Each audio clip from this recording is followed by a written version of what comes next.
Welcome to Art of Hitting channel. Today we got an interesting story, kind of has it all. It's about friendships developed in slow pitch softball. I meet a good buddy of mine named Chu, who was a softball pitcher back in our younger days.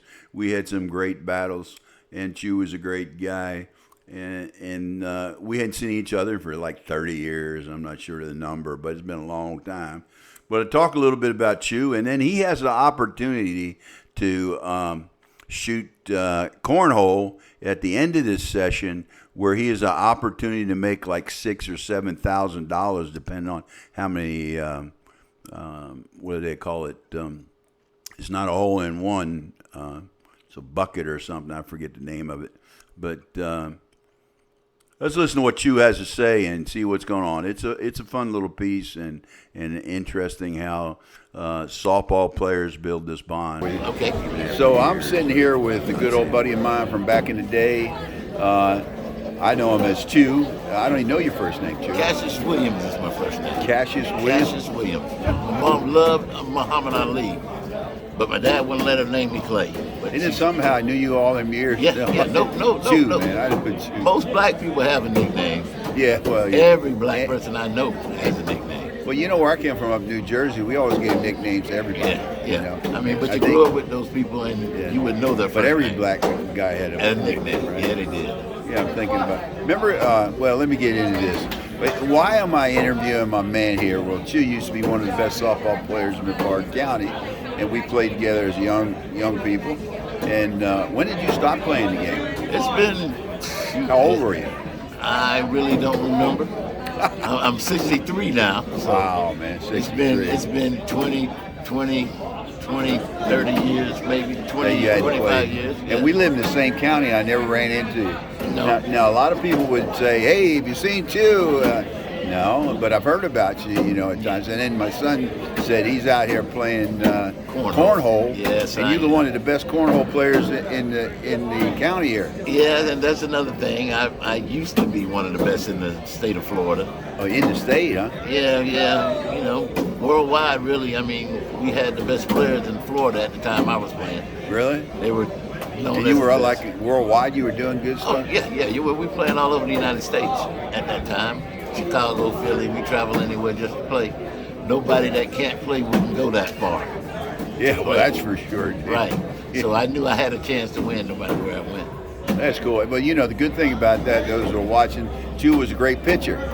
I still remember you pitching, dude. Yeah. That's where you played mostly, was pitching, wasn't it? Yeah, well, when you met me, yes. I played first base to start off. Yeah, well, you got that natural left hand. Yeah, I could hit pretty good. Yeah, you were a great hitter, dude. Yeah. You were a great hitter. And I didn't realize Waldo Williams was your brother. Yeah, that's my big brother. He just started a podcast himself. Did he? Yeah, he just started it. He's supposed to interview me here soon. So. Is he? Yeah. Yeah, what's the name of his podcast? What About Waldo?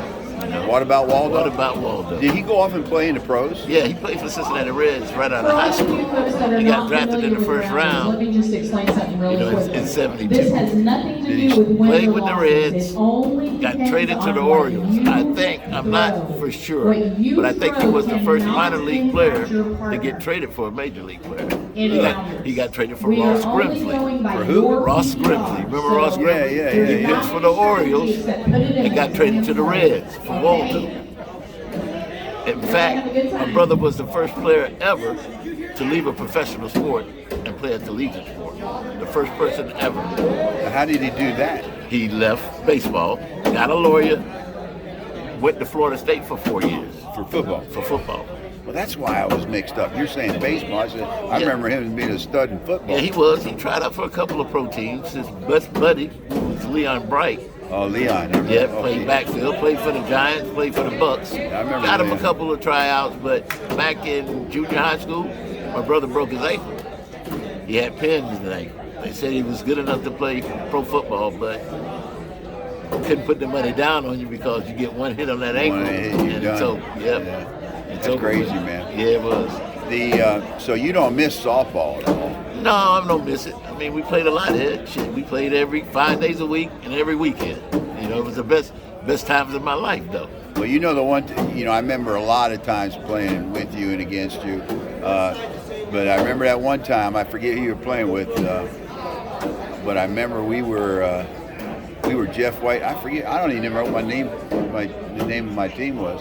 But you were pitching, and you were beating us pretty bad, and somebody hit one back to you.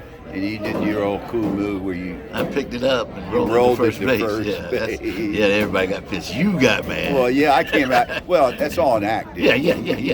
You were the best. You were the best, man. I loved you. I loved you the first day I saw you. Yeah, you know what I mean? Because I was crazy like you. Yeah, we got along real well. Yeah, but a lot of people, it was all for fun. I've taken that act a long way, man. Right, yeah. I've been on the best team out of Florida for 40 years. I hear about you all the time. Oh, do you? Yeah. It's a friend of yours. I think his name David. David is. I can't remember his last name. He comes up the cornhole. He said he comes to clean your house. Oh, Dave. Yeah. He said he comes to. I said, man, that's my man. Yeah, he said he ran into you. Yeah. He said, well, listen, they're starting over here. I'm going to get you in some of this cornhole, right? Yes, sir. It's really great seeing you again, man. I love you, man. I love you, brother. All right. Take care, man. Thanks, Ed. Yeah. That's what it looks like. It's a big thing here in Brevard County. Cornhole championships at the booth site. Huh? Chu said he's down there playing at that end. So Yeah, I know. I'm gonna go down there right now. Gotcha.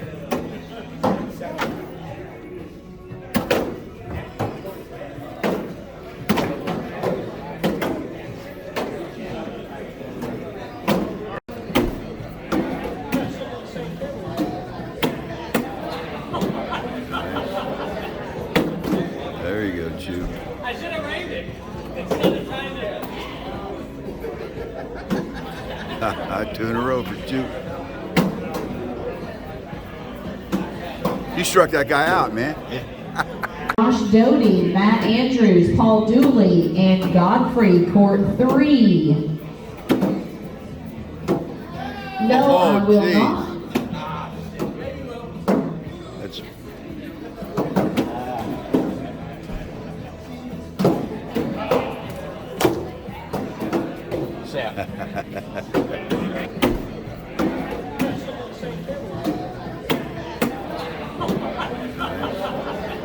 I'm going to slide down there and capture my 54-year-old son, who used to be a big-time softball player, at least until he was 20. Let's see what he's doing.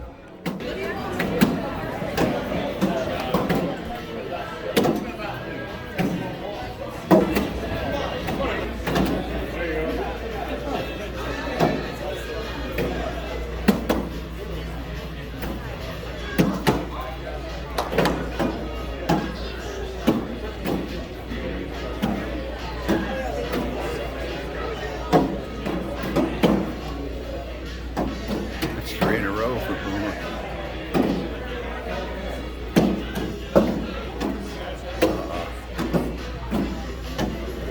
Well, she stopped you from getting 4 in a row. Kylie and Lester, Jeremy and Brian Perry, court 2.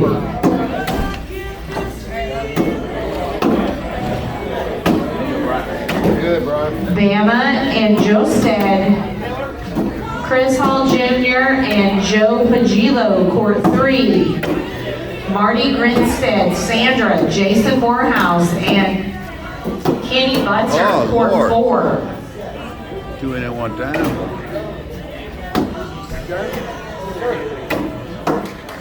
Dude, you got game, man. Took me a while to get warmed up when they switched the sides. So that's 12. Okay, you can see both my son and Chew have game in this cornhole thing, man. Now, get this. So they have a drawing every night at the end of the session, and you can win all the money in the pot. And this pot happens to have like $7,200 in it. So they get 3 shots, and every one bag they get in, they can make $2,400. So it's pretty lucrative. My man Chew is pretty good under pressure, and was a great athlete. He came from a great athletic family, as you heard. And we still have a bond and playing together years and years ago as young men. Fierce young men, always wanted to win. And that game goes down in Brevard County history because everybody talks about it. You don't try to embarrass your opponent. And I realize that, and I capitalize it. I can run out of dugout. That's still legend in this town, too. Me running out. You usually had Rose react when they did that. And it was all game. I mean, I was trying to get my boys up, and I got them up too. Everyone in that game remembers that comeback because I went out there and acted like I was crazy, basically.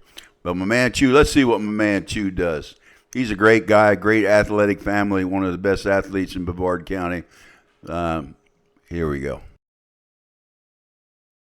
Chew shooting for $2,400. Get some, Chew. Come on, at least one. Everything else is a bonus. Let's get some.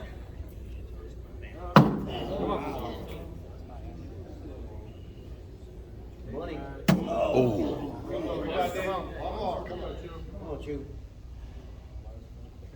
Get that in the hole.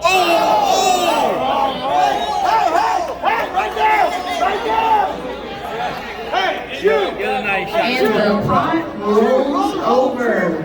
$2,410 a bag. It will start at next week. Chew. That would have been a story, Chew. Oh, yeah, that would. Would have been a story, dude. How can you get not one? Dude. Man, I thought it was destiny, man. Chew came close. All that eruption at the end there, that hole was just, the board was there just to brace the black hole. And they call that airmail when you get it in there. And he came close, but close ain't good enough. They ain't playing horseshoes. They're playing cornhole. So, hey, I hope you enjoyed that and meeting my buddy Chew. Nice guy. But the bottom line in softball, you make a lot of friendships and you keep making them, especially guys that have been playing 50, 60 years. So listen, this channel is sponsored by the Florida Senior Sports Association. It also sponsors the Dugout with Ed and Dan. For all your softball news and history and just fun stuff, you got to see the art of hitting on YouTube. And please subscribe. We're getting it. We're only about 3 away. You could be you could make us over the 1,000 with your subscription. So, hey, give us a hand. Thanks a lot for watching. Have a great weekend or the next day because I don't know when you're going to watch this.